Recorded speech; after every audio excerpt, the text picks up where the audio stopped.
Hello everyone, आज हम explain करने वाले हैं BTTH के chapter number 4 the market place को। चैप्टर 3 के एंड में हमने देखा था कि ज़ायोयेन के सेंसे ज़ायोयेन को एक लिस्ट पकड़ाते हैं और ये इंग्रेडिएंट्स और वेपन्स स्टोन्स जो भी हैं ये ज़ायोयेन के लिए तो काफ़ी महंगे हैं। और अब स्टार्ट करते हैं chapter number 4 the market place. बड़ी लंबी चौड़ी बहस के बाद एल्डर्स ये डिसाइड करते हैं कि सेरेमनी अब हर 3 साल में एक बार नहीं बल्कि हर साल ऑफर करी जाएगी। सिंगल लोगों के तो यहाँ मजे ही आ गए। पैट्रियार्क यहाँ पे काफी ज्यादा गुस्सा होता है। वो कहता है तुम लोग ऐसे एक्ट कर रहे हो जैसे मैं मर चुका हूँ। एल्डर कहता है बिल्कुल, फैमिली के रूल्स के अकॉर्डिंग किसी भी डिसीजन के लिए पैट्रियार्क का अप्रूवल जरूरी नहीं होता। और नेक्स्ट सेरेमनी अभी के 6 महीने बाद की है। यहाँ पे एक मोटा सा टकला इंसान है जो कि कहता है कि मुझे डाउट है यंग मास्टर पे, क्या वो इस सेरेमनी को पास करने के काबिल भी हैं? उनके हाल फिलहाल के हुलिये से तो नहीं मालूम पड़ता। पैट्रियार्क कहता है अगर येनर 7th स्टेज तक पहुंच जाता है तो फिर वो बिजनेस में भी पार्टिसिपेट कर सकता है और अपने हॉरिजन्स को एक्सपेंड कर सकता है। होपफुली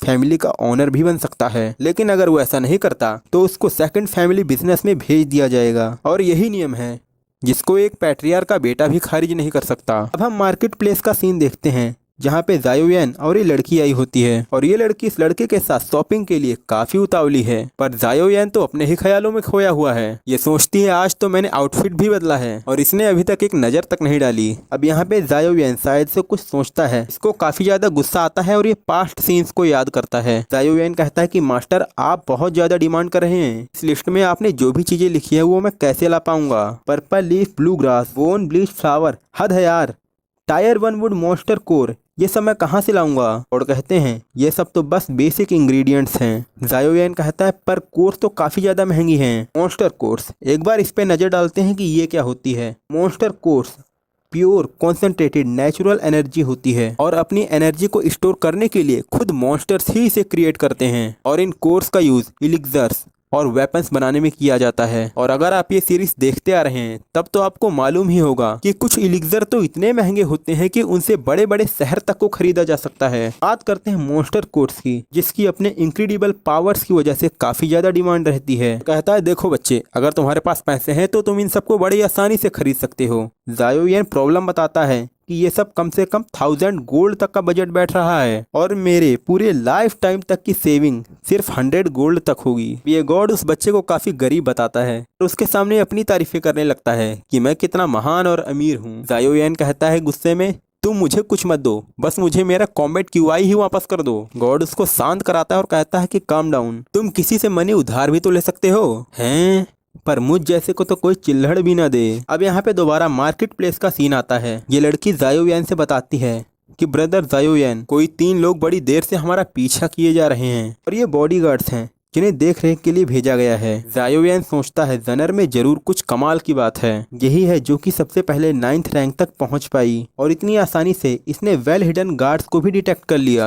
ज़नर कहती है ज़ायोयेन, वैसे भी उनके दिमाग में इधर उधर की बातें नहीं चल रही होगी, तो हम कंटिन्यू करते हैं। ओ, मैं तो भूल ही गया था वो चीज जो मैंने तुम्हें कल बताई थी। लो अपना 1000 गोल्ड कार्ड, इतना तो तुम्हारे लिए काफी ही होगा। 1000 गोल्ड, तुम तो काफी अमीर हो। लड़की कहती है अगर ये काफी ना हो तो मेरे पास दूसरा कार्ड भी है। ज़ायोयेन कहता है नहीं, इतना तो काफी ज्यादा है, इतने में मेरा काम आराम से चल जाएगा। ज़ायोयेन कहता है क्या तुम मुझसे ये नहीं पूछोगी कि ये मैंने तुमसे किस लिए मांगे हैं? ज़नर कहती है नहीं, जब तुम चाहो तो मुझे बता सकते हो, लेकिन तब तक मैं तुमसे नहीं पूछने वाली। ज़ायोयेन कहता है वादा रहा, एक दिन ये सारे पैसे चुका दूंगा, बाय बाय, अभी मैं जा रहा हूँ खरीदारी के लिए। ज़ायोयेन एक मर्चेंट की दुकान पे पहुँचता है। कहता है चलो चलो सारी महंगी चीजें दिखाओ, जरा देखो उसके हैंडसम फेस को जो कम से कम 20% ऑफ तो डिजर्व करता ही है। फिलहाल के इवेंट्स में शायद उसने अपना कॉन्फिडेंस दोबारा गेन कर लिया है। ज़ायोयेन अब एक पोटली में सारे सामान खरीद लेता है, पर उसको अभी भी हार्ड कोर नहीं मिली थी जिसको ढूंढना काफी कठिन था। ज़नर यहाँ पे उदास हो जाती है।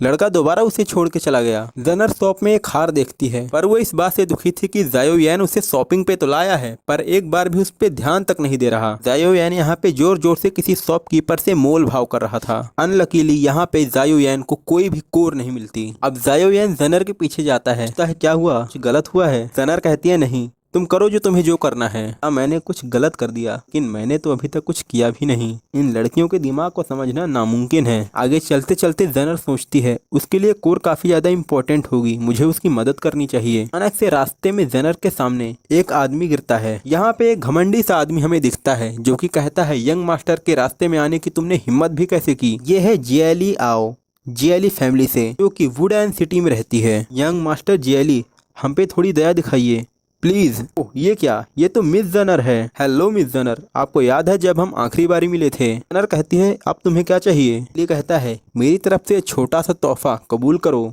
एक वुड कोर ब्रेसलेट जिसकी कीमत लगभग 2000 गोल्ड तक है और इसे क्राफ्ट किया गया है वुड मॉन्स्टर कोर से। क्वालिटी भी इसकी सबसे हाईएस्ट है। पूरे सिटी में एकलौता मात्र यही पीस है जो खास मैंने तुम्हारे लिए बनवाया है, वुड मॉन्स्टर कोर। जेनर सोचती है कि ब्रदर जायो यान को सच में इसकी जरूरत है। जेनर कहती है ठीक है, लेकिन मैं ये ले रही हूँ सिर्फ ब्रदर जायो यान के लिए, बाकी इस ब्रेसलेट पोर्शन को तो मैं कभी भी फेंक सकती हूँ। जेनर अब उस ब्रेसलेट को लेने ही वाली होती है, तभी कोई जेनर का हाथ पकड़ता है। BTTH सीरीज को नेक्स्ट चैप्टर से कंटिन्यू करेंगे, तब तक के लिए बाय बाय, सायोनारा।